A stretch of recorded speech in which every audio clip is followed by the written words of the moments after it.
त्या दिवशी मॉर्निंग करून मला घरी जायचं होतं, पण गरमी इतकी की दोडामागला पोचली, लगेच एक लिंबू सरबत घेतला आणि स्टँडवर जाऊन बसली. आणि हे मेले अर्ध्या तासानं सांगायला लागले की तुमची एस टी आज येऊची नाही. मग असलो राग गेलो. त्यात माका भूक लागली. मग चहा बिस्किट खाल्लं आणि एस टीची वाट बघितलं. मग एक खयची पण एस टी मिळली. त्यांनी मग मठाकडे जाऊन थांबलं.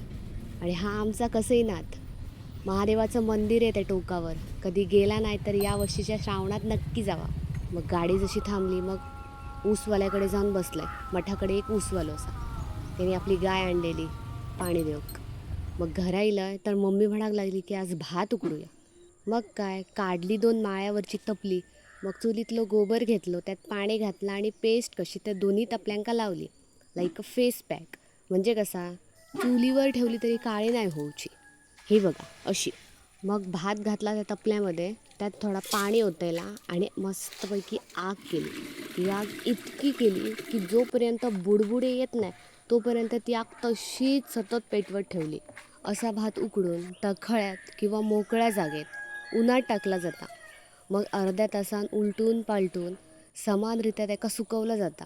मोस्टली कोकणात भात कापणीनंतर असा भात उकडवला जाता. म्हणजे कसा त्याची गुणवत्ता टिकान राहता आणि साठवणुकीसाठी भात रेडी होता. मग होच तो उकडो भात म्हणजेच ब्राऊन राईस. आणि आग कशी कंटिन्यू आणि तिन्ही साईडने सारखी पेटाक होई, नाहीतर एक साईडचा भात उकडताला दुसऱ्या साईडचा नाही. सो आग कमी पण होता नाही आणि तिन्ही साईडने सारखी पेटाक हवी.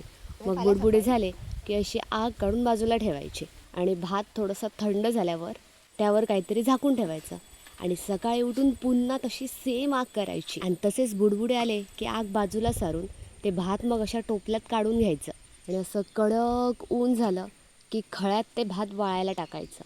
तोंडात घेतल्यावर भाताचा एक कण खट्ट झाला पाहिजे, म्हणजे कसं भात सुकलं असं म्हणता येईल. कसं आहे ना, कोकणात असं उन्हात सुकणारं भात म्हणजे कष्ट, परंपरा आणि समृद्धीचा सुवर्ण संगम. ज्याने हे कष्ट करून मिळवलं ना, त्यालाच त्याची खरी किंमत कळते.